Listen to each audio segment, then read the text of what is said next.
नमो तस्से भगवतो वरहतो सम्मा सम्बुद्धस्से नमो तस्से भगवतो वरहतो सम्मा सम्बुद्धस्से नमो तस्से भगवतो वरहतो सम्मा सम्बुद्धस्से बुद्धं शरणं गच्छामि धम्मं शरणं गच्छामि संघं शरणं गच्छामि द्वितीयंपि बुद्धं शरणं गच्छामि द्वितीयंपि धम्मं शरणं गच्छामि द्वितीयंपि संघं शरणं गच्छामि तृतीयंपि बुद्धं शरणं गच्छामि तृतीयंपि धम्मं शरणं गच्छामि तृतीयंपि संघं शरणं गच्छामि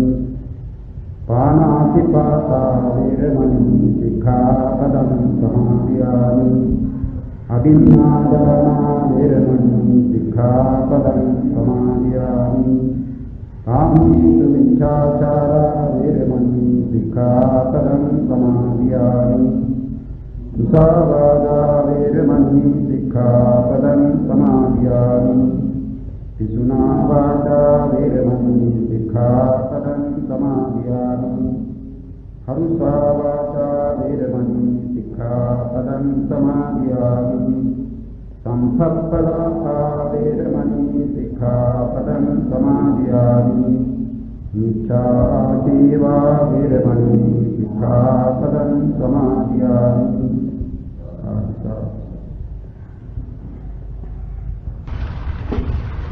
අප පසුගිය දිනෙහි ඉතිමුක්ත කාණ්ඩය ආරම්භ කරලා එහි යන චතුස්ක සතරින් භූමි චතුස්කය ප්‍රතිසන්දි භූමි චතුස්කය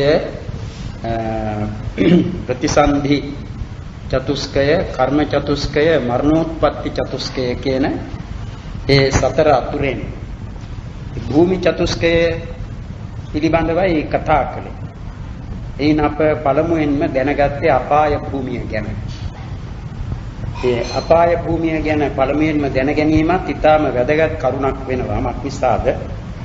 බුදුරජාණන් වහන්සේ දේශනා කොට තිබෙන්නේ මේ මිනිසුන් අතර ජීවත් වන මිනිසුන්ව ජීවත් වන බොහෝ දෙන මැරි නැවත උපදින්නේ මිනිසුන් අතරම නොවේ. මිනිසුන් වශයෙන් නොවේ. ඒ වගේම දෙවියන් වශයෙන්ද නොවේ. ඔවුන් බොහෝ දෙන උපදින්නේ නිරය, තිරියක්, പ്രേත, අසුර කියන මේ තන්හිය කියලා මහන්ස දේශනා කරලා තියෙනවා. ඒට හේතුව මිනිසුන් වශයෙන් ජීවත් වුවත් ඒ ජීවත් වන කාලයේදී තම තමන් විසින් කරන ලද අකුසල කර්මයන් නිසා මේ ජීවිතයේදී හෝ මීට පූර්ව ජීවිතවලදී කරන ලද අකුසල කර්මයන් අතුරෙන් යම් කිසිවක් ඉදිරිපත් වෙලා තමන්ට ඊළඟ භවයේ ප්‍රතිසන්දිය ගෙන දෙනවා. ඉතින් අකුසලයන්ගේ ප්‍රතිසන්දිය ලැබෙන්නේ සතර අපායෙන් යම් කිසි තැනක. ඒ වගේමයි බුදුරජාණන් වහන්සේ දෙවියන් පිළිබඳවම දේශනා කරලා තියෙනවා. දෙවිවරුව ඉපද සිටින චාතුර්මහා රාජිකාදී ඒ තැන්වල දෙවිව උපද සිටින බොහෝ දෙන මැරී උපදින්නේ නැවත දෙවිවරුන් වශයෙන්ම නොවේ. මිනිසුන් වශයෙන්ද නොවේ. නිරය, තිරියක්, പ്രേත කියන මේ තන්හිය කියලා දේශනා කරලා. ඉතින් අපාය බොහෝම දුක් ඇති තැන. අපි සපයි කියා ගනු ලබන කෑම බීම, ඇඳුම් පැළඳුම්, නිදුම් හිටුම් ආදී මේවා ඒවායින් බොහෝම අඩුපාඩුකම් නැති. අයයි ඔය තිරිසන්, പ്രേත කියන මේ තන්හි. නිරෙහි නම් ඒවා වුණට ලැබෙන්නේම නැtei කියන්නටයි තිබෙන්නේ. ඒසා දුක් ලබන තැන්. ඉතින් ඒවාෙහි ප්‍රතිසන්දිය ගෙන දෙන්නේ කර තිබෙන අකුසල කර්ම. ඒ නිසා අකුසල කර්මයන්ගෙන් වැළකී කුසල කර්මයන්හි යෙදෙන්නට කෙනෙකු මේ අපාය භය කියන එකත් සිහි කළ යුතුයි.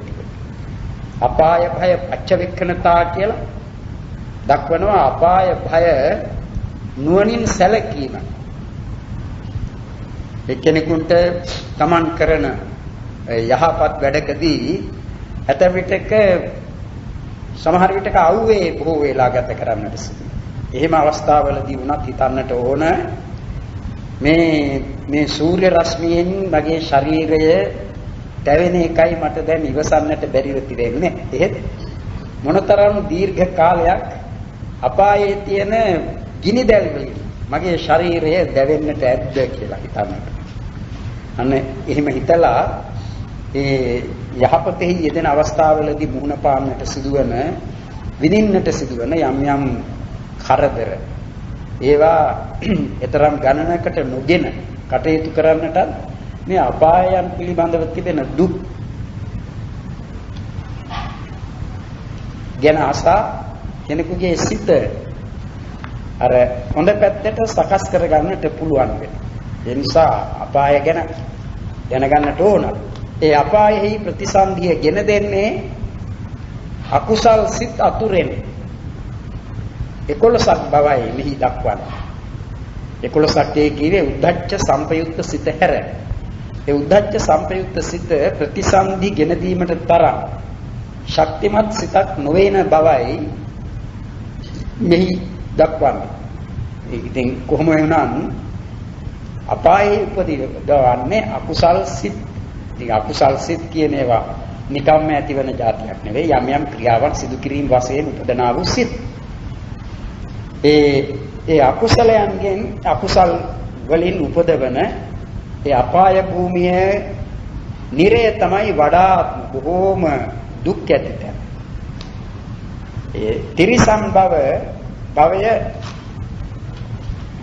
ඇතමිටක තිරිසනුන්ව ඉපදුණු සමහරු මේ මිනිසුන් සැපයි කියා සලකන දේවලුත් ලබන අයස. දැන් යම් කිසි ගෙදරක හදා ගන්න ඇති කරන ඔය බලු පැටියන් බල්ලන්නේ සමහර මිනිසුන්ට නැති ආහාර පාන ඉන්නට තැන ඒ වගේම ලෙඩ වුණාම බෙහෙත් කියන ඒවත් ලැබෙනවා. ඉතින් ඒවාටත් තියෙනවා හේතුවක්. ඒ බල්ලෙකුව උපන්නේ අකුසල කර්මයක් නිසා. එහෙත් ඒ බලවන්නට පෙර ජාතිවලදී Taman දන් දීම ආදී පින්ද කරලා තිබෙනවා. ඒ නිසා වුණට ඒවායේ ලොකුම විපාක නෙවෙයි, ඒවායේ සුළු සුළු විපාකත් ඒ තිරිසන් ආත්ම භාවයේදී ලැබෙනවා. ඒ නිසා කණ්ඩ ලැබෙනවා, බොණ්ඩ ලැබෙනවා, ඉන්ද ලැබෙනවා, ලෙඩට බෙහෙත් ලැබෙනවා, අන්‍යයන්ගේ ආදරය ලැබෙනවා.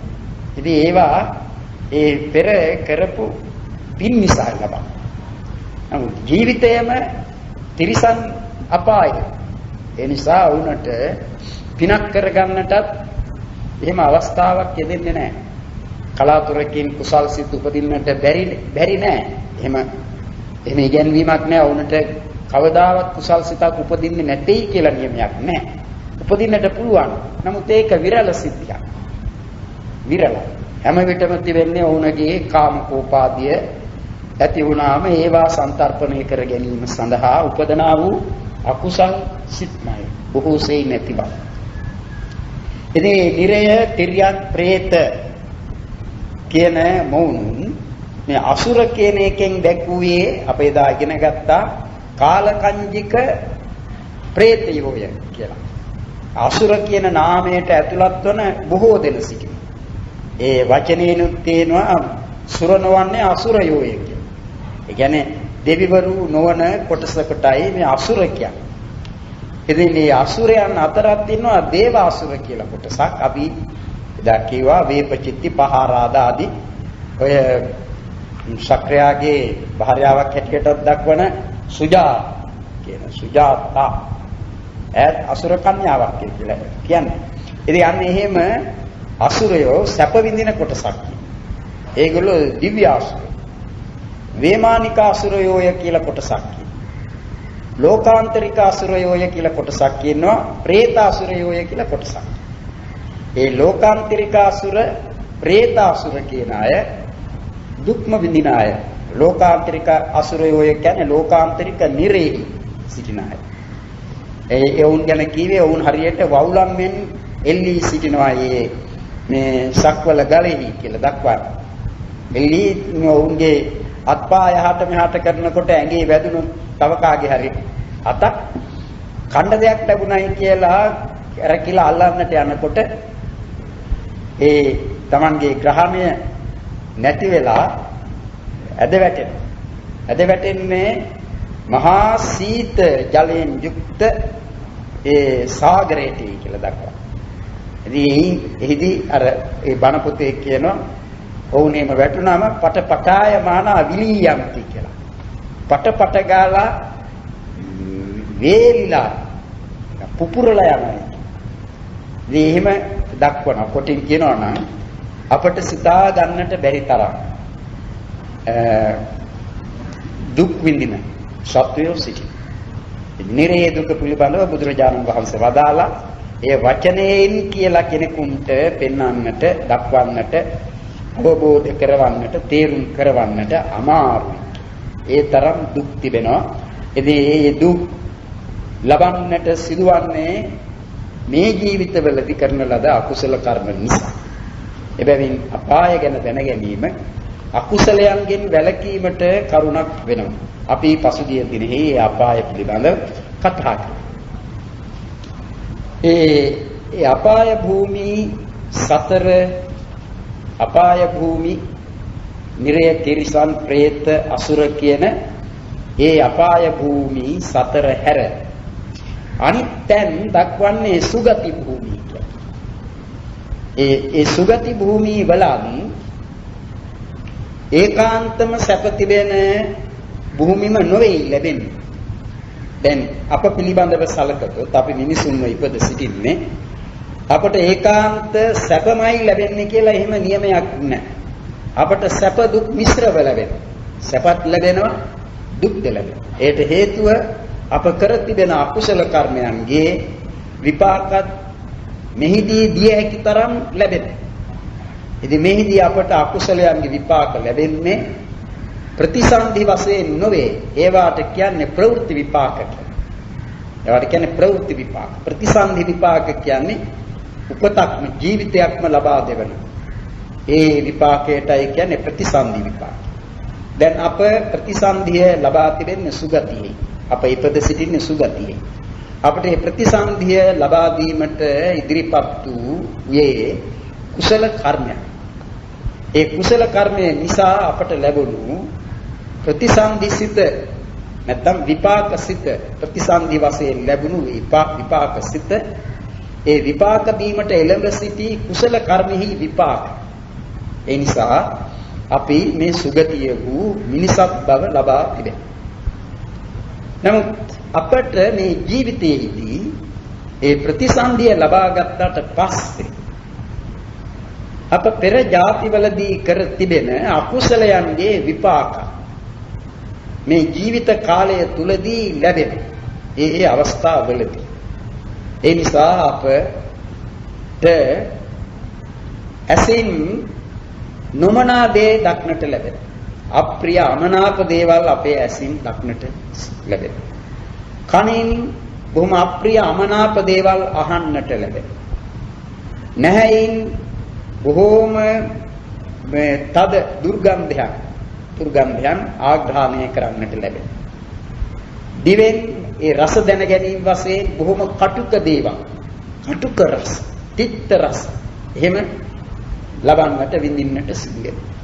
කයෙහි බොහෝම වේදනාගෙන දෙන, දුක්ගෙන දෙන දේවල් හැපෙන අවස්ථා තිබෙනවා. දැන් අපි දන්නවා මේ කුඩා ළමයෙකු ගැන සිතන විට එහෙම ළමයෙකුට වුණා කුඩා කලදී සමහර විට මව්පියන්ගේ තැලුම් කන්නට සිදුවන අවස්ථා තිබෙනවා. වේවැල් පහර කන. එහෙම අවස්ථාවලදී කයෙහි ගැටෙන ඒ පොට්ටබ්බය කයෙහි යමක් ගැටෙන්නේ වේවැල. ඒ අපි සම්මුති වශයෙන් व्यवहार වශයෙන් කියනවා වේවැල ගැටෙනවායි කියලා. නමුත් ධර්ම වශයෙන් සලකන්නට තිබෙන්නේ අනිෂ්ඨ පොට්ටබ්බය. අනිෂ්ඨ පොට්ටබ්බය කියන්නේ හොඳ අරමුණක් වශයෙන් ලැබෙන ස්පර්ශයක් නෙවෙයි නරක ස්පර්ශ පොට්ටබ්බය. ඒ පොට්ටබ්බ වශයෙන් තිබෙන්නේ පඨවි තේජෝ වායෝ කියන මේ තුන අතුරෙන් පඨවි ධාතු. තද ගතිය පඨවි ධාතු.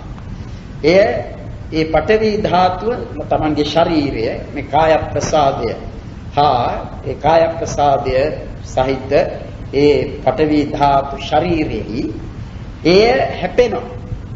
ඒ අනිෂ්ඨ පොට්ටබ්බාරම්මණය ගැටීම හේතු කොටගෙන ඒ පොට්ටබ්බාරම්මණය දැන ගැනීම වශයෙන් ඒ අරමුණු කිරීම වශයෙන් උපදනා වූ සිතට කියන්නේ කාය විඥානය. ඒ කාය විඥානය දුක්ඛ සහගත එකක්. දුක්ඛ සහගත කාය විඥානය. ඒ දුක්ඛ සහගත කාය විඥානය විපාකසත. කුමක විපාකයක්ද? අකුසලයක විපාක. අකුසල විපාක.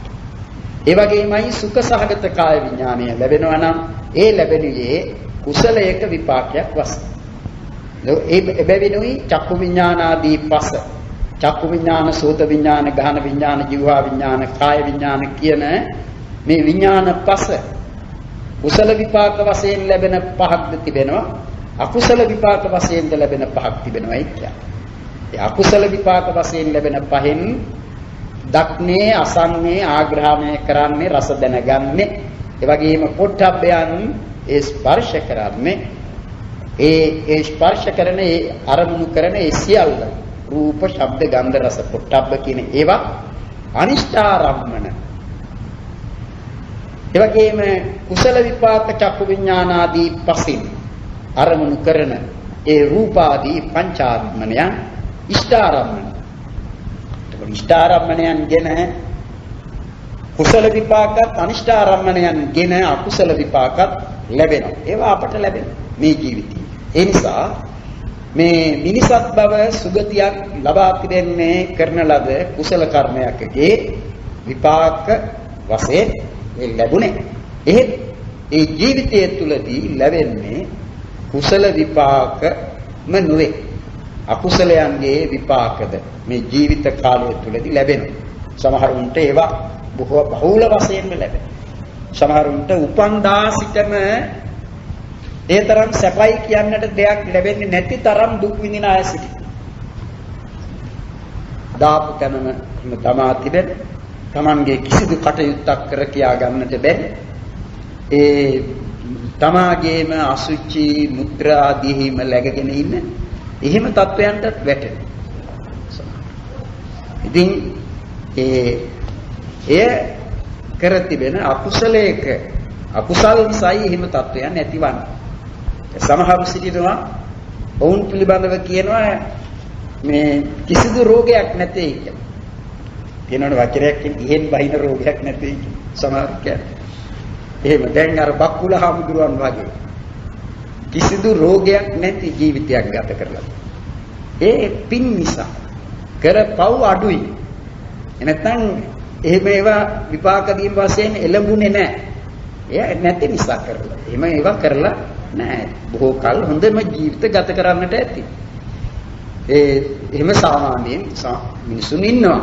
තමන්ගේ ජීවිත කාලය තුලදී තමන් බොහෝම ආරක්ෂා වෙනවා. තමන්ගේ කය, වචන, සිත කියන තුන්දොර බොහොම රැකගෙන. ඒවායින් කළ යුතු හොඳම දේ කරමින් වරදින් වැළකී සිටින අය සිටිනවා. එහෙම අයට ඒ විදිහේ සැප බලාපොරොත්තු වන්නට පුළුවන්.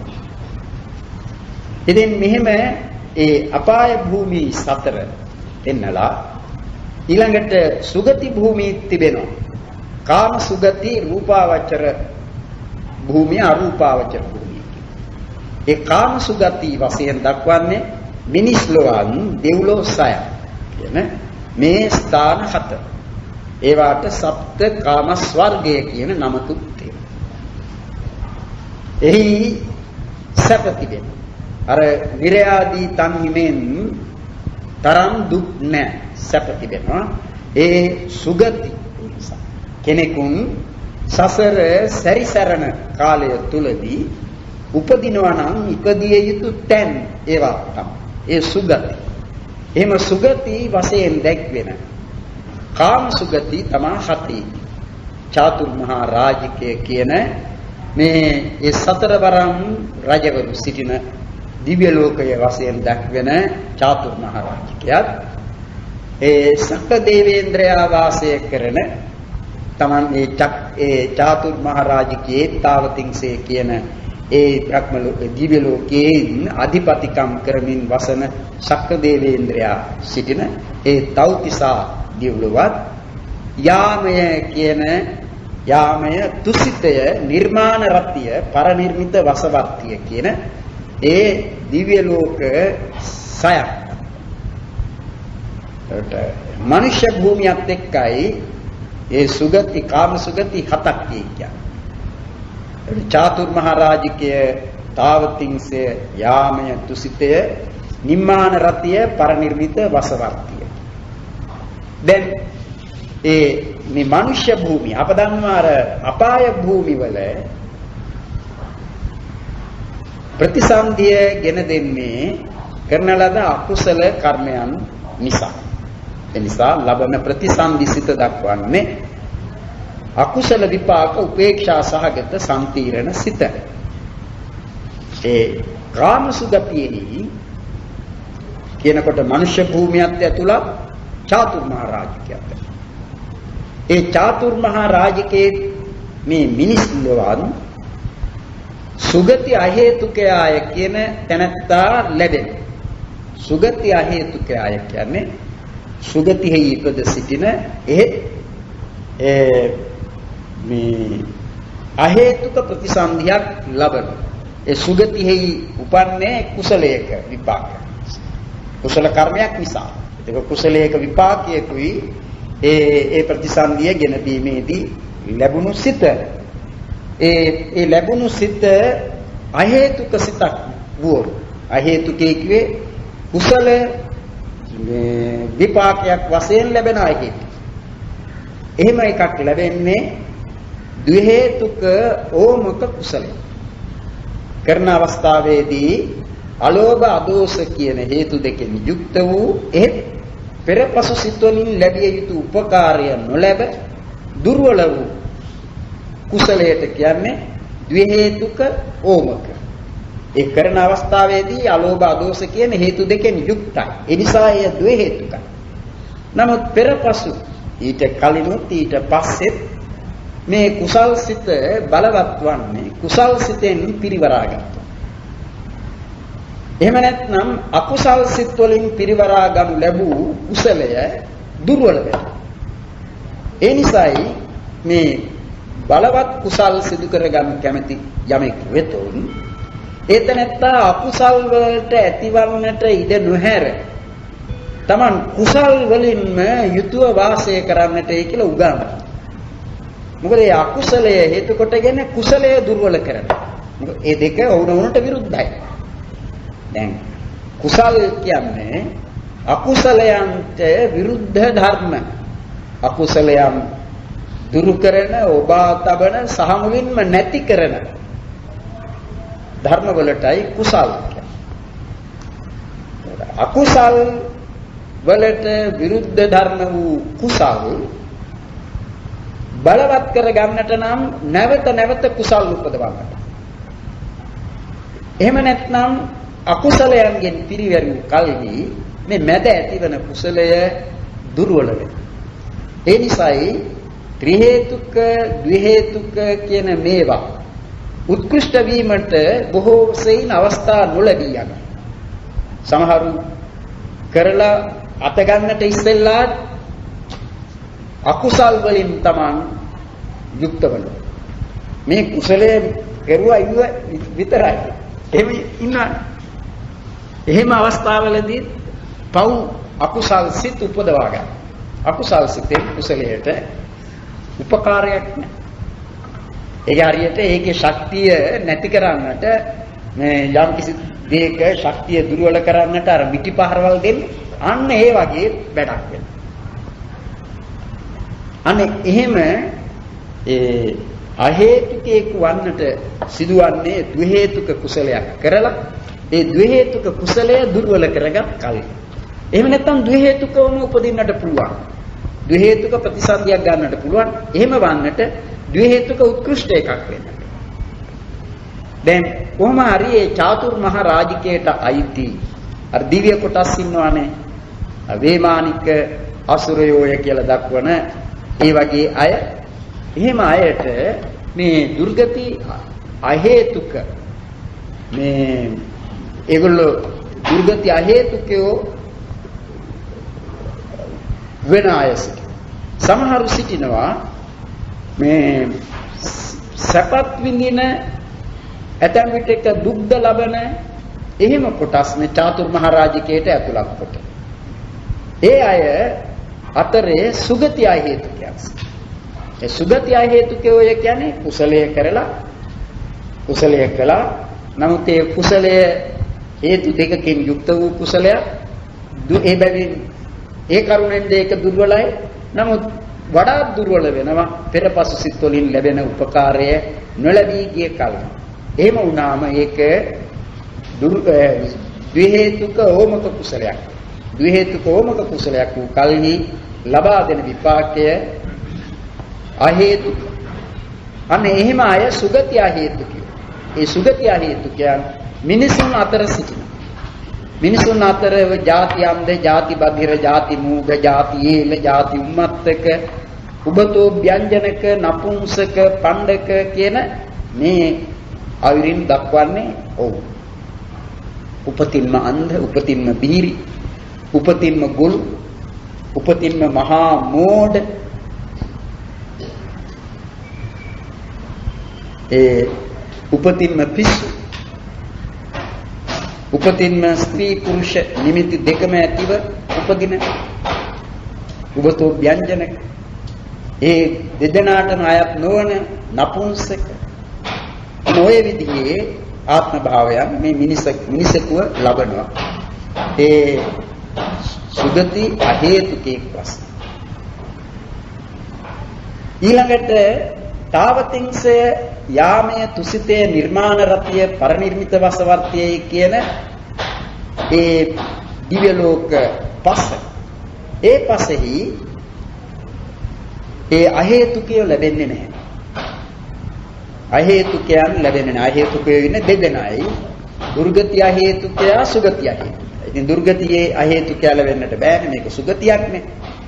ඒ සුගති අහේතුකය ලැබෙන්නේ නැහැ. ඒ නිසා එහි තිබෙන්නේ දැන් මේ තාවතිංස යාම තුසිත නිර්මාණ රති පරිනිර්මිත වසවර්ති කියන මේ දෙව්ලෝ වල ද්වි හේතුකයන් සිටි. ද්වි හේතුකයන් කියන්නේ උපතින්ම නුවණ නැති. අලෝභ අදෝස කියන හේතු දෙකෙන් යුක්ත වූ විපාක. ඒ හේතු දෙකෙන් යුක්ත වූ විපාකය අප සිතක් වශයෙන් ඉගෙනගෙන තිබෙන්නේ නැත්නම් සිත් වශයෙන් ඉගෙනගෙන තිබෙන්නේ සෝමනස්ස සහගත ඥාන විප්පයුක්ත අසංඛාරික විපාකසිත. සෝමනස්ස සහගත ඥාන විප්පයුක්ත සසංඛාරික විපාකසිත. උපේක්ෂා සහගත ඥාන විප්පයුක්ත අසංඛාරික විපාකසිත. උපේක්ෂා සහගත ඥාන විප්පයුක්ත සසංඛාරික විපාකසිත. අන්න මේ විපාකසිත සතර. ඒ විපාකසිත සතරේ ඥානය නැහැ. ප්‍රඥාව නැහැ. ඥාන විප්පයුක්තයි. ඥානේ නැති ඥානේ නොයෙදුන් සිත. ඥානේ කියන්නේ හේතුන් වශයෙන් ගන්නා විට අමෝහ කියන හේතුව. අලෝභ අදෝස අමෝහ. ඒ අමෝහය කියන්නේ ඥානය. ඒක නැහැ. ඒ නැති නිසා ලැබෙන්නේ අලෝභ අදෝස ඒ දෙක. ඒ දෙකෙන් යුක්ත අමෝහය නැති ඒ විපාකසිත අතුරෙන් යම් කිසි සිතක් නම් කෙනෙකුගේ ප්‍රතිසන්දි සිත වූයේ ඒ තැනත්තා ද්වි හේතුකේ උත්පත්තිය ඔහුගේ ද්වි හේතුක උත්පත්තිය ද්වි හේතුක ප්‍රතිසන්දියක් ඔහු ලබන්නේ අනේ එහෙම ද්වි හේතුකයන් ඒ තාවතිංස යාමය තුසිතේ නිර්මාණ රතිය පරිනිර්මිත වසවර්තිය කියන මෙහි ලැබෙනවා ඒ වගේම එහි ත්‍රි හේතුකේනුත් ඉන්නවා.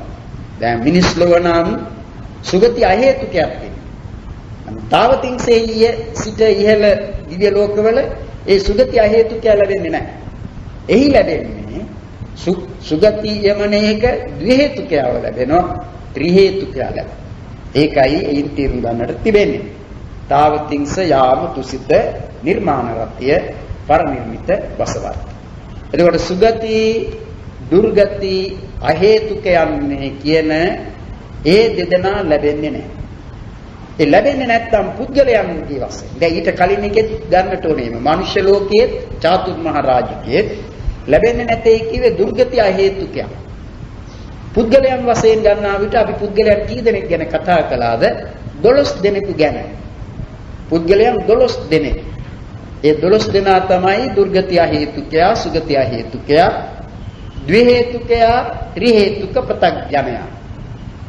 ඊළඟට සෝවාන්, සකදාගාමි, අනාගාමි, රහත් කියන මාර්ගස්තයෝ 4 දෙනා හා ඵලස්තයන් 4 දෙනා. එමේ ඒ ඔක්කොම එකතු වුණාමයි 12 දෙනා වෙන්නේ. ඒ නිසා ඒ දුර්ගතිය හේතුකයා පමණක් නොලැබෙන චාතුර් මහා රාජිකයේ සහ මේ මිනිස් ලෝකන් පුද්ගලයන් 11 දෙනෙක් ලැබෙනවා. එක්කෙනයි අඩු වෙන්නේ දුර්ගති අහේතු. ඒතර සුගති අහේතුකයා ඉන්නවා, ද්වි හේතුකයා ඉන්නවා, ත්‍රි හේතුක පෘථග්ජනයා ඉන්නවා. මේ මිනිස් ලෝකත් චාතුර් මහා රාජිකයත් කියන මෙහි ඒ ආර්ය පුද්ගලයන් 8 දෙනාම ලැබෙනවා. ආර්ය පුද්ගලයන් 8 දෙනයි කිව්වේ සෝවාන් ආදී මාර්ගස්තයන් ඵලස්තයන්. මාර්ගයට නොපමින ඵලය ලැබෙන්නේ නැහැ. මාර්ගස්තයෝයි ඵලස්තයෝයි. ඒ තාවතිංස යාමතුස්ත නිම්මාන රති පරිනිර්මිත වසවර්ති කියන මෙහි ඒ සුගති අහේතුකය ලැබෙන්නේත් නැහැ. මිනිස් ලෝකත් ඒ චාතුර් මහ රාජිකයේ ඔහු ලැබෙනවයි කියවන්නේ. සුගති අහේතුකය. ඒ සුගති අහේතුකයක් ලැබෙන්නේ නැහැ. එතකොට සුගති අහේතුකය ලැබෙන්නේ නැහැ, දුර්ගති අහේතුකය ලැබෙන්නේ නැහැ. මේ තාවතිංසාදී දිව්‍ය ලෝක පහයි. ඒ නිසා එහි ලැබෙන්නේ කී දෙනාද? පුද්ගලයන් වශයෙන් 10 දෙනයි. සුර්ගති, දුර්ගති, අහේතුකයන් හැර ඉතිරි 10 දෙනා. ඊළඟට එන්නේ මේ බ්‍රහ්ම ලෝක. ඒ බ්‍රහ්ම ලෝකවල සිටින්නේ බොහොම සිත චිත්ත සමාධිය දියුණු කරපු පිරිස. ධ්‍යාන උපදවාගෙනයි නොපිරිහුණු ධ්‍යානයෙන් යුක්තව සිටියදී කලුරිය කොටයි ඒ බ්‍රහ්ම ලෝකවල උපදින. ඒ බ්‍රහ්ම පාරිසජ්ජය, බ්‍රහ්ම පුරෝහිතය, මහා බ්‍රහ්මය කියන ඒ ප්‍රථම ධ්‍යාන භූමිය. ඒ ප්‍රථම ධ්‍යාන තලයට අයිති බ්‍රහ්ම ලෝක 3ක් තිබෙනවා. බ්‍රහ්ම පාරිසජ්ජය, බ්‍රහ්ම පුරෝහිත, මහා බ්‍රහ්ම. ඒ වචනවල තේරුම හැටියට එන්නේ බ්‍රහ්ම පාරිසජ්ජය කියන විට මේ පිරිවර වූ බ්‍රහ්මයෝ. බ්‍රහ්ම පාරිසජ්ජය. බ්‍රහ්ම පුරෝහිත කියන්නේ පුරෝහිත තත්වයේ සිටින බ්‍රහ්මයා. හරියට ඇමතිවරුන්. මහා බ්‍රහ්ම කියන්නේ රජවරු වැනි වූ බ්‍රහ්මයා. ඒට හේතුව එකම ධානය තමයි ඔවුන් උපදවා ගන්න ප්‍රථම ධානය. නමුත් මේ ප්‍රථම ධානයේහි වෙනවා වෙනස්කම්. වෙනස්කම් මේ කීවේ මේ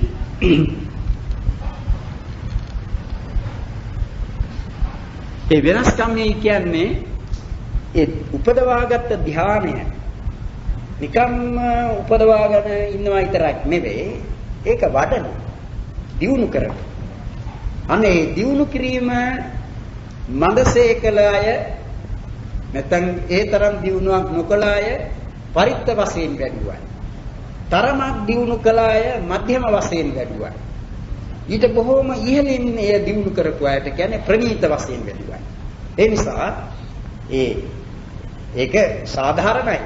කියන්නේ යමම් නිකන් ඇති කරගත්ත මාත්‍රයෙන් සෑහීමකටපත්ව සිටි කෙනෙකුට වඩා ඒක ඊට වඩා දියුණු කරපු කෙනෙකුට වැඩි විපාකයක් ශක්තියක් ඒ නිසා ලැබෙන්නට ඕන. ඊටත් වඩා දියුණු කරපු කෙනෙකුට ඊට වඩා ප්‍රතිඵලයක් ලැබෙන්නට ඕනේ. අන්න ඒ වගේ මෙතනන් ඒ බ්‍රහ්ම පාරිසජ්ජය, බ්‍රහ්ම පුරෝහිතය, මහා බ්‍රහ්මය කියන ඒ ප්‍රථම ධ්‍යාන භූමි තුනෙන් මහා බ්‍රහ්මෙහි උපදින්නේ ඒ ධ්‍යානය හොඳටම දියුණු කරතනට ඊට මන්ද වශයෙන් දියුණු කරපු එක්කෙනා බ්‍රහ්ම පුරෝහිතේ ඊටත් වඩා මන්ද වශයෙන් ඒ ධ්‍යානය පුරුදු කරපු තැනත්තා තමයි බ්‍රහ්ම පාරිසජ්ජය. අනේ එහෙම ප්‍රථම ධ්‍යාන භූමි තුනක් තියෙනවා. ඒ ප්‍රථම ධ්‍යාන භූමි තුනෙහි ලැබෙන පුද්ගලයන් ත්‍රි හේතුක ප්‍රත්‍යඥයා අර ආර්ය පුද්ගලයා 8 දෙනා. ඒතකොට ත්‍රි හේතුක ප්‍රත්‍යඥයාත් ආර්ය පුද්ගලයන් 8 දෙනාත් නම් පුද්ගලයන් වශයෙන් ගන්නා විට 9 දෙනෙක් ලැබෙනවා. පුද්ගලයෝ 9 දෙනයි. ත්‍රි හේතුක ප්‍රත්‍යඥ. ඒ මාර්ගඵල නොලැබූ බ්‍රහ්මයා ත්‍රි හේතුක ප්‍රත්‍යඥ. මාර්ගඵලලාභී බ්‍රහ්මයා. ඒකට ඒ මාර්ගඵලලාභී කියනකොට සෝවාන් මාර්ගයේ එක ක්ෂණයකයි පවතින එක. ඒ අවස්ථාවෙන් ඊළඟ අවස්ථාවට පැමිණෙනවා. ඒ අවස්ථාව වන්නේ ඵල අවස්ථාව. කොමුණත් මේ මාර්ගයේ හිදි ලබනවනේ. එබැවින් ඒ මාර්ගස්ත මොහොතක් තිබෙනවා එතන. මාර්ගස්තය 4 දෙනයි, ඵලස්තය 4 දෙනයි, 8 දෙනයි, ත්‍රි හේතුක ප්‍රත්‍යඥයයි 8 දෙනයි කියන මේ 4 දෙනයි 8 දෙනයි ත්‍රි හේතුක ප්‍රත්‍යඥයයි 9 දෙනයි. ඒ 9 දෙනා ලැබෙනවා. බ්‍රහ්ම පාරිසජ්ජ, බ්‍රහ්ම පුරෝහිත, මහා බ්‍රහ්ම. ඊට එහා තිබෙන්නේ ဒုတိ ය ධ්‍යාන භූමිය. ඒ ဒုတိ ය ධ්‍යාන භූමියෙහි භූමි නම් කරන්නේ පරිත්තාභ, අප්පමානාභ, ආභස්ස. මේ ආභ කියන්නේ ආලෝකය. ඔවුන්ගේ ශරීරයෙන් විහිදෙන ආලෝකය. ඒ ආභය ඒ ආලෝකය විහිදෙන සුළු නම් අඩු නම් ඒකයි පරිත්තාභ කියන්නේ. මඳ ආලෝකයක් විහිදෙන කියන තේරුම. ඒ පරිත්තාභය. අප්පමානාභය ඊට වැඩි ආලෝකයක් විහිදෙන. ආභස්සරය කියන්නේ නිතරම ආලෝකයේ විහිදුවමින් සිටින ආලෝකයේ ශරීරයෙන් විහිදෙන. ඒ ශරීරයේ දැන් බ්‍රහ්මයන් ගැන එන කතාවලදී බ්‍රහ්මයෙකුගේ ඒ විලාසය, ස්වභාවය, ශරීරය දැක ගැනීමේ ශක්තිය දෙවියෙකුටත් නැහැ. ඒ දෙවිවරුන්ට බ්‍රහ්මයින්ව පේන්නේ නැහැ.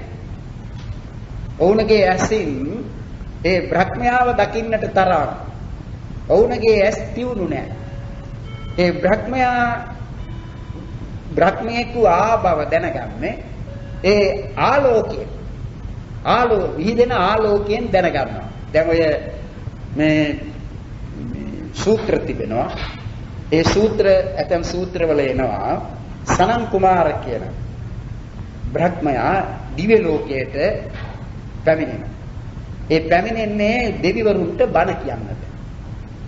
එහෙම පැමිණෙන විට දෙවිවරුන් ඒ බ්‍රහ්මයා පැමිණි බව දකින්නේ ඔවුන්ට මීට පෙර දක්නට නොලැබුණු ඒ දිව්‍ය ලෝකෙහි දකින්නට නැති මහත් ආලෝකයක් ඇති වෙනවා. ඒ ආලෝකයක් ඇති වුණාම යම් කිසි දෙවියෙක් Taman ඉන්න තැනින් නැගිටලා ඒ බ්‍රහ්මයාට අසුන පිළිගන්නවා. නමුත් දකින්නේ නැහැ. බ්‍රහ්මයා ධර්මය දේශනා කර ආලෝකයෙන් දකින්න. එහෙම නැත්නම් බ්‍රහ්මයාට සිදුවන්නේ Taman ඔවුන්ට පෙනෙන ශරීරයක් මවා ගන්න. පෙනෙන ශරීරය. දැන් ඒ වගේ මේ අර ආලෝකය විහිදෙන ශරීරෙහි ආලෝකය විහිදෙන.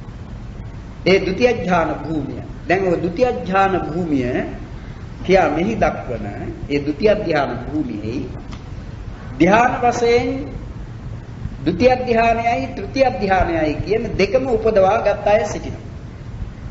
ඒ ධ්‍යාන පිළිබඳ කතාවේදී එන්නේ චතුස්කණය පංචකණය කියලා ભેදයක්. චතුස්කණය පංචකණය. චතුස්කණය කියන්නේ ධ්‍යාන 4ක්. රූප ධ්‍යාන 4ක්. ප්‍රථම ධ්‍යානය, ද්විතීය ධ්‍යානය, තෘතීය ධ්‍යානය, චතුර්ථ ධ්‍යානය. පංචකණයෙහිදී අප අභිධර්මයේදී ඉගෙන ගත්තේ එහෙමයි. ප්‍රථම ධ්‍යානය, ද්විතීය ධ්‍යානය, තෘතීය ධ්‍යානය, චතුර්ථ ධ්‍යානය, පංචම ධ්‍යානය. ඒ අභිධර්ම ක්‍රමයේ නැත්නම් පංචකණයේ හැටියට පංචම ධ්‍යානය උපේක්ෂා එකග්ගතා කියන අංග දෙකෙන් යුක්තයි. චතුස්කණයේ හැටියට සතරවෙනි ධ්‍යානය චතුර්ථ ධ්‍යානය උපේක්ෂා එකග්ගතා කියන අංග දෙකෙන් යුක්තයි.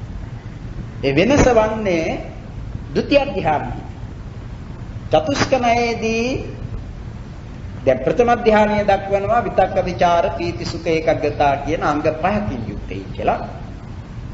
ඊළඟට පංචකණයෙහිදී ဒုတိ ය ධ්‍යානය දක්වන්නේ විචාර පීති සුඛ ඒකග්ගතා සහිත දෙවෙනි ධ්‍යානය කියලා. ඒක අංග 4කින් යුක්තයි. ඒ විදිහට ඒ අංග අඩු වේගෙන යනවා. එහෙම ගිහිලා මේ පංචම ධානයේදී උපේක්ෂා එකග්ගතා කියන අංග දෙකකින් යුක්තයි. නමුත් චතුස්ක ණයේදී ප්‍රථම ධානය අර පංචක ණයේදී මෙන්ම අංග 5කින් යුක්ත වන අතර ද්විතිය ධානය මේ පංචක ණයේදී මෙන් අංග 4කින් යුක්ත නැහැ. අංග 3කින් යුක්ත. ඒ අංග 3 වන්නේ විතක්ක ਵਿਚාර කියන දෙකම නැති පීති සුඛ එකග්ගතා. ඒ විතක්ක ਵਿਚාර දෙකම දෙවෙනි ධානය උපදවා ගන්නා විට අත්හැරලා දුරු කරලායි ඒ අංග 3කින් යුක්ත වූ දෙවෙනි ධානය චතුස්ක ණයේ හැටියට ලබන්නේ. ඒට හේතුව ඒ පුද්ගල වේමත්තතාවය. පුද්ගලයන්ගේ තිබෙන වෙනස්කම්. සමහරයින් ප්‍රථම ධානය උපදවාගෙන සලකනවා මේ විතක්ක ਵਿਚාර දෙකම බොහොම ගොරෝසු ධර්ම. ගොරෝසුයින් නිකන් අකුසලයට හිතයි. ඒ පැත්තට වැටෙන්නට පුළුවන්. කාම විතර්ක, ව්‍යාපාද විතර්ක, විහිංසා විතර්ක වශයෙන් ඇති වී වෙන්නට ඉඩ තිබෙන විතර්ක කියන කොටස ඒකටම ඈඳී යන ස්වභාවයක් මේ ਵਿਚාරෙහි තිබෙනවා. ඒ නිසා මේ දෙකේ දොස් දක්වනවා. දොස් දැක ඊළඟ ධානය මේ අංග දෙකින්ම තොරව උපදවා ගන්නට ඕනේ කියලා අදිෂ්ඨාන කරගෙන පරිකර්ම කරනවා භාවනා. එවිට ඒ දෙවෙනි ධානය උපදින්නට අවස්ථාව ලැබෙන විට ඒ ධානය උපදින්නේ විතක්ක ਵਿਚාර කියන අංග දෙකම නැතිව පීති සුඛ ඒකග්ගතා කියලා අංග 3න් යුක්ත. සමහර කෙනෙක් ඒ ප්‍රථම ධානය උපදවාගෙන හිතන්නේ විතර්කයේම දෝෂය. ਵਿਚාරය ගැන නෙවෙයි විතර්කය. ඒ නිසා විතර්කයයි දුරු කරන්නට ඕනේ. එහෙම අදහස් කොට භාවනා කරලා විතර්කය නැති විචාර පීති සුඛ ඒකග්ගතා කියන අංග 4කින් යුක්ත දෙවෙනි ධානය උපදවනවා. එබැවින් දැන් මේ භූමි දක්වා තිබෙන්නේ අර චතුස්ක ණයෙහි යන ක්‍රමයට. ප්‍රථම ධාන භූමිය, ද්විතීය ධාන භූමිය, තෘතීය ධාන භූමිය, චතුර්ථ ධාන භූමිය. එහෙමයි භූමි දක්වා තිබෙන්නේ. එයින් ඒ ප්‍රථම ධාන භූමිය පිළිබඳව වෙනසක් නැහැ. රූප පංචක ණයේ වේවා චතුස්ක ණයේ වේවා. නමුත් ද්විතීය ධාන භූමිය පිළිබඳව තියෙනවා වෙනසක්. ඒ මොකද ද්විතීය ධාන භූමිය විචාර පීති සුඛ ඒකග්ගතා කියන අංග දෙකින් යුක්ත වූ ද්විතීය ධානයකුත් තිබෙනවා. පීති සුඛ ඒකග්ගතා කියන අංග 3න් යුක්ත වූ ද්විතීය ධානයකුත් තිබෙනවා. ඒ නිසා ඒ ධාන දෙකම උපදවා ගත අය. ඒ කියන්නේ සමහරෙක් ඒ අංග 3න් යුක්ත වූ ද්විතීය ධානය, තවත් කෙනෙක් අංග දෙකෙන් අංග 4කින් යුක්ත වූ ද්විතීය ධානය. එහෙම උපදවනවා. අන්න ඒ අය ඒ දෙපිරිසම මෙහි ඉන්නවා. ද්විතීය ධාන භූමි. ඒ නිසායි කියන්නේ ඒගොල්ලන් පිළිබඳව අර නානත්ත් සංඤී කියන ගොඩට ඇතුළත් වන මේ එක භූමියක් තමයි ඒ ද්විතීය ධාන භූමිය. නානත්ත් සංඤී කියන්නේ සංඥානාන ප්‍රතිසන්දි සිත පිළිබඳව තිබෙන වෙනස්කම්. සමහරන්ගේ පංචකණයේ දැක්වෙන මේ ද්විතීය ධානය තවත් කෙනෙකුගේ ඒ චතුස්ක ණයේ හැටියට දැක්වෙන ඒ ධ්‍යාන. කොටින් කියනවනම් අර දෙවෙනි තුන්වෙනි කියලා ගැනෙන ඒ ධ්‍යාන දෙකම ලක්තරයි. එහි සිටි. ඒ නිසා ඒගොල්ලන්ගේ ඒ භූමිය තමයි මෙහි දැක්වෙන්නේ. ඒකට පරිත්තාභය, අපමානාභය, ආභස්සරය කියන ඒ ဒုတိ ය ඥාන භූමි තුනට එහා තව තිබෙනවා තතිය ඥාන භූමිය කියලා. එහි ඉන්නේ පරිත්ත සුභ, අපමාන සුභ, සුභකින්න. ඒ අයගේ ශරීරයේ මේ ආලෝකය විහිදෙන එකක් නෙවෙයි. ඔවුන්ගේ ශරීරයේ ආලෝකය ඒක ඝන එකක් හැටියට තියෙනවා. ඒක ඝන. සමහරගේ ආලෝකය විහිදෙන එක. මේක ඒක ඝන. ඒ ඝනව පවත්නා යම්කිසි ප්‍රමාණයක් ඇති. එහි ඒක ඝන ආලෝකයක් දක්නට ලැබෙනවා. ඔවුන් මේ පරිත්ත සුභ, අපමාන සුභ, සුභකින්න කියන තතිය ඥාන භූමියේ සිටිනවා. පරිත්ත සුභය, අප්පමාන සුභය සුභ කිව්වේ. ඊළඟට එන්නේ අසඤ්ඤ සත්වයයි වේහප්ඵලයයි. ඒ අසඤ්ඤ සත්වය වේහප්ඵලය කියන මේවා චතුත්ථ ඥාන භූමියට ඇතුළත් වෙනවා. වේහප්ඵල අසඤ්ඤ සත්ව. චතුත්ථ ඥාන භූමි.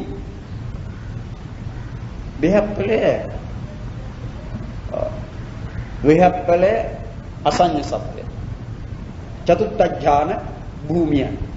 ඒ වේහප්ඵලෙහි එයින් අසඤ්ඤ සත්වෙහි සිටින අය ඒත් අහේතුකය. අපි මීට කලින් ඒ පිළිබඳව කතා කරලා තිබෙනවා. දැන් අහේතුකයෝය කියන අය දුර්ගතියෙහි සිටිනවා. දුර්ගතිය අහේතුක. සුගතියෙහි අහේතුකයන් හැටියට ගත්තේ අර කරන ලද කුසල කර්මයාගේ තිබුණු අඩුපාඩුව හේතු කොටගෙන මිනිස් ලොව හෝ චාතුර්මා රාජිකේ හෝ ලැබෙන සුගති අහේතුකය. දැන් මේ අසඤ්ඤ සත්වෙහි කියන්නේ බ්‍රහ්ම ලෝකයක්. බ්‍රහ්ම ලෝකයක් සිත නැති බ්‍රහ්ම ලෝකය. එහි උපදින්නේ චතුර්ථ ධානය, එහෙම නැත්නම් අර පංචකණයේ හැටියට දැක්වූ පංචම ධානය උපදවාගෙන සංඥාව දුරු කිරීමේ කැමැත්ත, සංඥාව නැතුව සිත නැතිව ඉපදීය දීම පිළිබඳ වූ ඒ අදහස නැවත නැවත ඇති කරගෙන සිටි හේතුවෙන් මේ ධානයෙහි විපාක වශයෙන් ඒ තැනැත්තා සිත නැති භවයක් ලබනවා. සිත නැති මෙහි චුතවන අවස්ථාවේදී සිටියේ යම් ඉරියව්වකින් නම් ඒ ඉරියව්වෙන් යුක්ත වූ බ්‍රහ්ම ශරීරයක් එහිදී ලැබෙනවා. ජීවත් වන බ්‍රහ්මියෙකු හැටියට. නමුත් ඒ ජීවත් වන බ්‍රහ්මියෙකු වූවා ඒ බ්‍රහ්මයා ක්‍රියා කරන බ්‍රහ්මයෙක් නෙවෙයි. ඒ ක්‍රියා කරන බ්‍රහ්මයෙක් නොවන්නේ ඒ ක්‍රියා කිරීමට අවශ්‍ය වන සිත නැති නිසා. ඒ නිසා ඔහු දකින්න කෙනෙක් නෙවෙයි. අසන කෙනෙක් නෙවෙයි. ඒ ආග්‍රහණය ආදී නම් බ්‍රහ්මීන්ට ඇත්තේම නැහැ. අනිත් බ්‍රහ්මයන්ට මේ දැකීම, ඇසීම, අනිත් රූපී බ්‍රහ්මයන්ට මේ ඒවත් කරන්නට ලැබෙන කෙනෙක් නෙවෙයි.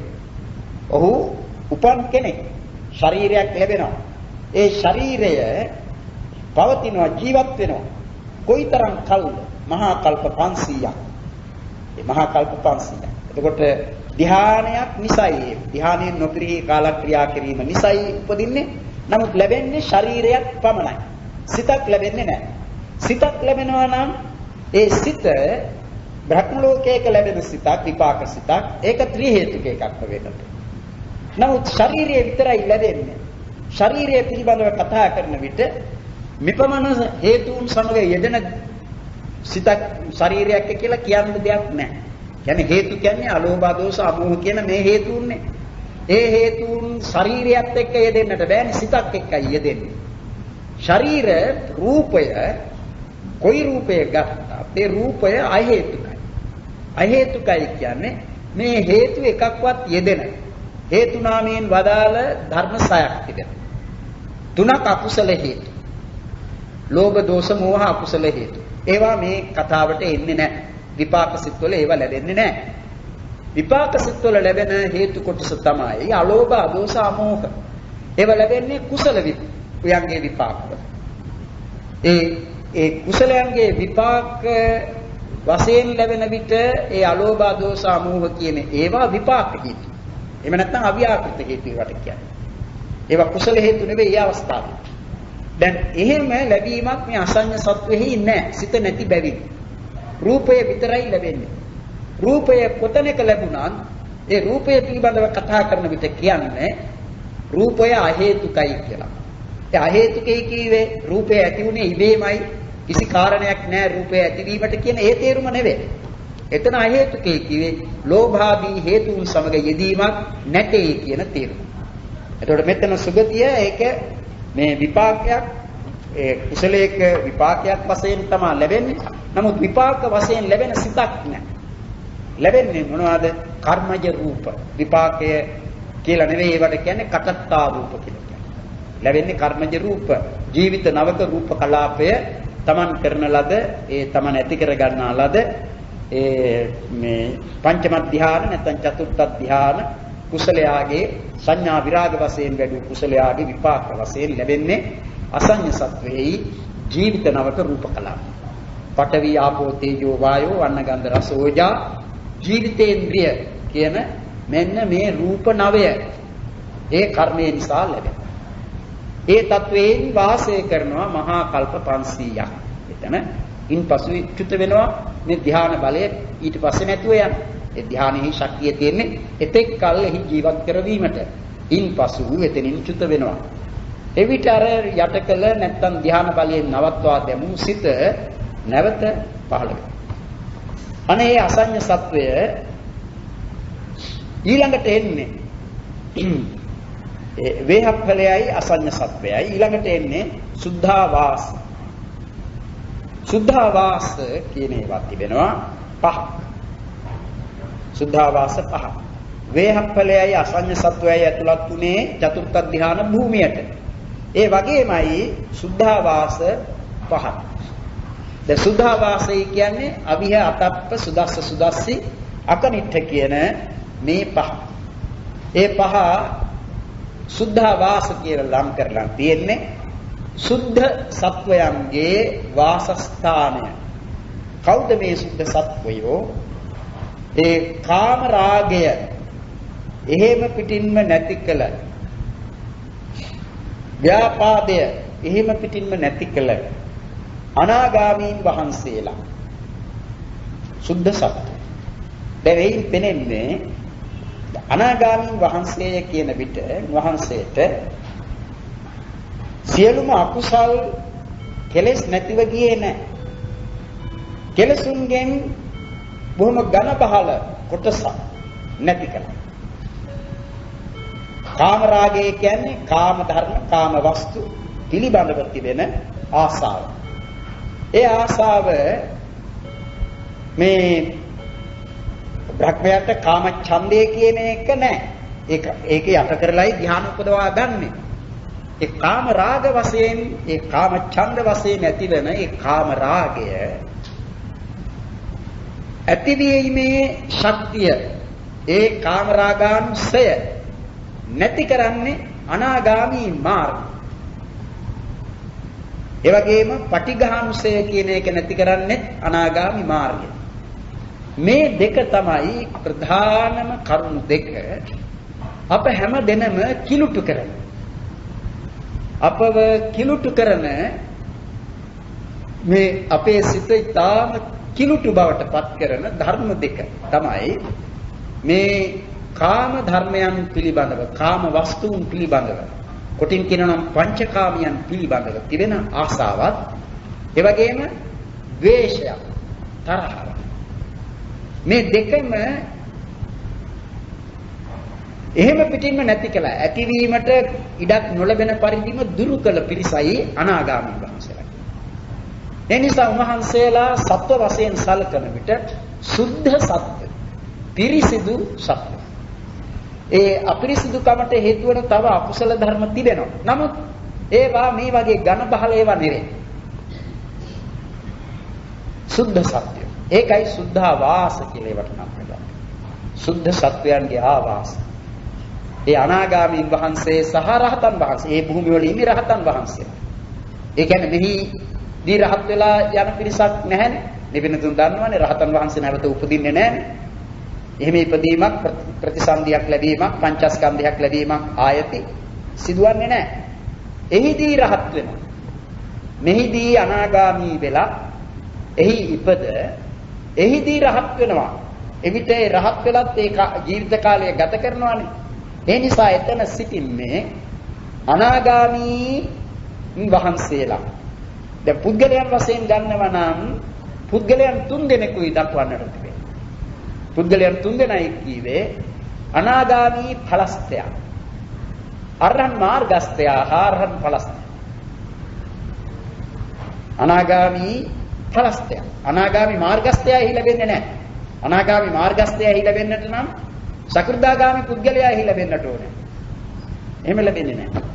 අනාගාමී පුද්ගලයා ලැබෙන්නේ. ඒ කියන්නේ අනාගාමී ඵලස්තය.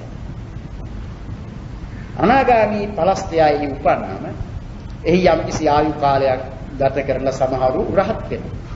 ඒකට රහත් වීමේදී ලැබෙන්නේ අරහත් මාර්ගය. ඊට අනුතුරු ලැබෙන්නේ ඵලය. ඒ නිසා එහි ලැබෙන ඵලස්තයන් දෙන්නේ අනාගාමී ඵලස්ත අරහත් ඵලස්ත. අරහත් ඵලයට පැමිණෙන්නට කලින් අරහත් මාර්ගය උපදිනවා. ඒ අවස්ථාවේදී අරහත් මාර්ගස්ත. ඒ නිසා පුද්ගලයන් වශයෙන් 3 දෙනෙක් ලැබෙනවා එහි. අනාගාමී ඵලස්තයත් අරහත් මාර්ගස්තයත් ඵලස්තයත් කියන මේ 3 දෙනා. ඉතින් අවිහය අතප්පය සුදස්සය සුදස්සිය අකමිතාවය කියලා ඒ භ්‍රම ලෝක පහ. ඒවා චතුර්ථ ධ්‍යාන භූමියටමයි අයිති. සුද්ධාවාස.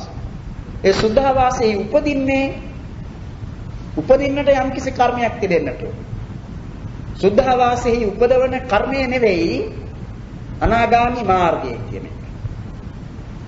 අනාගාමි මාර්ගය කියන්නේ සුද්ධාවාසයේ උත්පත්තිය ගෙන දෙවන කර්මයක් නෙවෙයි.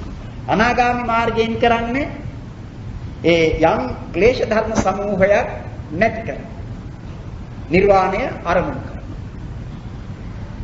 එහෙම මිසක අප දන්නවනේ මාර්ගසිතේ කියන්නේ උත්පත්තියක් ගෙන දෙන ඒවා නෙවෙයි. උත්පත්තිය නැසන ඒවා. නැවත උත්පත්තිය දුරු කරන නැසන ඇති කිරීම නවත්වන දේ තමයි මාර්ගසිතින් කරන්නේ. කෙලෙස් නැති කිරීම. කෙලෙසුන් නිසායි නැවත උපදින්නේ. කෙලෙසුන් තියෙන්නට ඕන නැවත උපදින්නට. කුසල් තිබුණා. දැන් කුසල් තිබුණාට තණ්හාව නැත්නම් අවිද්‍යාව නැත්නම් කොහෙවත් උපදින්නේ නැහැ. Taman කුසල් කර තිබුණා. දැන් රහතන් වහන්සේලා කුසල් කරලා නැත්නම් කොයිතරම් කුසල් කරලා තිබේද? නමුත් උන්වහන්සේලා තුල අවිද්‍යාව තණ්හා කියන මේ ක්ලේශ ධර්ම දෙක ප්‍රධාන කොට ඇති කෙලෙස් නැහැ. ඒ නිසා උන්වහන්සේලාට නැවත උත්පත්තියක් ලබන්නට බැහැ, ලැබෙන්නේ නැහැ. උත්පත්තිය ගෙන දීමට ඉවහල් වන කෙලෙස් නැති බැරි. දැන් අනාගාමීන් වහන්සේ කියන්නේ කෙලෙස් නැති කෙනෙක් නෙවෙයි, කෙලෙස් තව තියෙනවා. දැන් රූප රාග අරූප රාග කියන මේ දෙක ඉතිරි. රූප රාග අරූප රාග. මානය ඉතිරි. උද්ධච්චය ඉතිරි, අවිද්‍යාව ඉතිරි. ඒ නිසා උන්වහන්සේ කර තිබෙන චතුර්ථ ධ්‍යාන කුසලයේ විපාකය එහිදී ලැබෙන්නේ.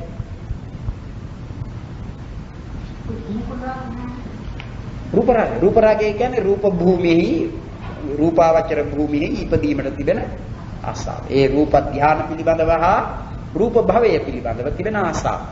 අරූප රාගය කියන්නේ අරූප භූමිය හා ඒ කියන්නේ අරූප භවය හා අරූප භවයේ ඉපදීමට උවමනා කරන කර්ම.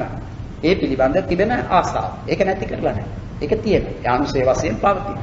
ඒ නිසා තමයි ඒ සුද්ධාවාසෙහි ඉපදීමක් තියෙන්නේ. උපදින්නට කාට වුණත් කවුරුවත් උපදින්නේ නැහැ තණ්හාවෙන් ලැබෙන උපකාරය නැත්තම්. ඒ කියන්නේ තණ්හාව පුනර්භවය ගෙන දෙන එකනේ. යායන් තණ්හා පොනෝ භවික. පුනර්භවය ගෙන දෙන එක. ඒ පුනර්භවය ගෙන දීමේ ශක්තිය තිබෙන තණ්හාව මේ අනාගාමීන් වහන්සේටත් තියෙනවා. ඒ නිසා උන්වහන්සේ උපදවා ගන්න ඒ චතුර්ථ ධ්‍යානෙහි විපාකය ප්‍රතිසන්ධි කෘත්‍යයෙන් එහි ලැබෙනවා. ඒකට අවිහෙහි උපදින්නේ අනාගාමී වන විට ඒ අනාගාමීන් වහන්සේලාට ඇතිවන ඒ ඉන්ද්‍රිය ධර්ම තිබෙනවා. දැන් අප දන්නවනේ සද්ධින්ද්‍රිය, විරීන්ද්‍රිය, සතින්ද්‍රිය, සමාධින්ද්‍රිය, පඤ්චේන්ද්‍රිය කියලා ඉන්ද්‍රිය ධර්ම පහක්. මේ කුසල ධර්මයන් සමග යෙදෙන ඉන්ද්‍රිය ධර්ම පහක්. හැමදෙනාම මේ හැම ඉන්ද්‍රියකින්ම එක සමානව දියුණු නැහැ. සමහර අනාගාමීන් සිටිනවා ඔවුන්ගේ සද්ධින්ද්‍රිය අතිශයින්ම දියුණුයි, බලවත්. අන්‍ය ඉන්ද්‍රිය ධර්මයන්ට වඩා ශ්‍රද්ධාව දියුණු.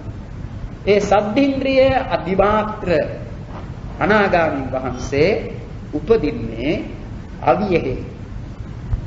අතප්පයෙහි උපදින්නේ විරීන්ද්‍රිය අධික අනාගාමී වහන්සේ. සුදස්සෙහි උපදින්නේ සතින්ද්‍රිය අධිමාත්‍ර අනාගාමී වහන්සේ. සුදස්සෙහි උපදින්නේ සමාධින්ද්‍රිය අධිමාත්‍ර අනාගාමී වහන්සේ. අකනිට්ඨෙහි උපදින්නේ ප්‍රඥේන්ද්‍රිය අධිමාත්‍ර අනාගාමී වහන්සේ. එමුදා. එතකොට ඒ අනාගාමීගේ ඒ ජීවිතයේ ආයු කාලයේ තිබෙන වෙනස. අවිහ අතප්ප සුදස්සි අකරිට්ඨ කියන මේවායේ ආයු කාලයේ තියෙන වෙනසක්. ඒවා ඊළඟ පාඩමක එනවා. ඊළඟට තිබෙන්නේ ආකාසානංචායතනෙ විඥානංචායතනෙ ආකින්චඤ්ඤායතනෙ නේව සංඥා නා සංඥායතනෙ කියන අරූප භූමි සතර. ඒ අරූප භූමි සතරෙහි පුද්ගලයන් වශයෙන් ලැබෙන්නේ ත්‍රි හේතුක ප්‍රත්‍යඥයත් මාර්ගස්ත කියන්නේ සෝවාන් මාර්ගස්තයා හැර ඉතිරි ආර්ය පුද්ගලයන් 7 දෙනා කියන 8 දෙනෙක් ලැබෙන. එහි ලැබෙන්නේ ත්‍රි හේතුක ප්‍රත්‍යඥ. ඒ වෙන අය නෑනේ. අහේතුකය ද්වි හේතුකය නෑ. ඒ බ්‍රහ්ම ලෝකවල නෑ. බ්‍රහ්ම ලෝකෝත්පත්තිය ලබන කුසල කර්මය ධ්‍යාන කුසල කර්මය. ඒ ධ්‍යාන කුසල කර්මය ත්‍රි හේතුකමයි. ඒක ත්‍රි හේතුක උත්කෘෂ්ඨමයි. ඒ නිසා බ්‍රහ්මෝත්පත්ති වශයෙන් ලැබෙන අසඤ්ඤ සත්වය හැර අනිත් හැම තැනකම ඉන්න ප්‍රත්‍යඥයෝ වෙතොත් ඒ අය ත්‍රි හේතුක ප්‍රතිසම්පි. ඊළඟට දක්වන්නට තියෙන ආර්යයන්. ඒ ආර්යයන් 7 දෙනෙක් ලැබෙනවා මේ අරූප භූමි සතර. ප්‍රථම ආර්යයා ලැබෙන්නේ නැහැ. සෝවාන් මාර්ගස්තයා ලැබෙන්නේ නැහැ. ඒ මොකද? එහිදී සෝවාන් වන්නට බෑ. එහිදී සෝවාන් වන්නට බෑ. දැන් ඔය ආලාරකාරාම උද්දකරාම පුත්ත කියන මේ දෙදෙනා ගැන බුදුරජාණන් වහන්සේ වදාළනේ. ඔවුන්ට බුදුරජාණන් වහන්සේගේ ධර්මය අසන්නට නොලැබී යාමෙන් ඒ දෙදෙනාටම සිදු වුණේ මහත් හානියක් කියලා. හානියක්. ලොකු විපතක්. ඇයි ඒ? ඔවුන් මේ ඊටාම හොඳ නුවණ ඇති මිනිසුන් දෙදෙනෙකුව මෙලොව ඉපද ඔවුන්ගේ සමෙහි උගන්වන පිළිවෙලට භාවනා කරලා එක්කෙනෙක් සප්ත සමාපatti ලැබලා රූප ධාන 4ත් අරූප ධාන 3කුත් ලැබලා ආකින්චඤ්ඤායතනේ කියන අරූප ධානය දක්වාම ලබාගත් කෙනෙක්. ඒ ආලාරකාර.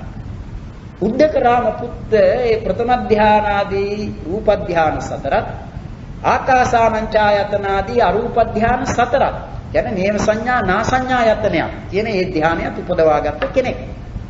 ඉතින් එහෙම උපදවාගත් ඒවා නිකන් ගිය හැටිය ලැබෙන ඒවා නෙමෙයි. ඒ සඳහා Taman කොයිතරම් උත්සාහයක් වීරියක් උපදවාගෙන ඒ භාවනාවන්හි යෙදෙන්නට ඇද්ද. එහෙම කරපු ඒ පුද්ගලයන් දෙදෙනාට බුදුරජාණන් වහන්සේ නැත්තම් සිද්ධාර්ථ ගෞතමයන් වහන්සේ බුද්ධත්වයට පැමිණිලා ධර්ම දේශනා කරන තෙක් ජීවත්ව ඉන්නට බැරි වුණා. ඒ ධර්ම දේශනාව අසන්නට ලැබුණා නම් ඒ කාන්තේන් ඔවුන් මාර්ගඵලාධිගමනය කොට බුදුරජාණන් වහන්සේගේ ශ්‍රාවකයන් බවට පත් වුණා. ඒ අවස්ථාව වුණට නැතිව ගියා. නැතිව ගියේ දවසකට දෙකකට නෙවෙයි. සමහර විටක වුන් මැරිලා දෙව්ලොව උපන්නා නම් බුදුරජාණන් වහන්සේගෙන් ඒ ධර්මය අසන්නට ලැබුණා. රූපී බ්‍රහ්ම ලෝකයක උපන්නා නම් ඒත් උන්වහන්සේගේ ධර්මය අසන්නට ලැබෙනවා. නමුත් මේ අරූප ලෝකයටයි ගියේ. අරූප ලෝකේ බණ අහන්නට කන්නේ. ඒ නිසා පරතෝ භූෂප්‍රත්‍යේ කියන සත්පුරුෂ සංසේවය සද්ධර්ම ශ්‍රවණය යෝනිසෝ මනසිකාරය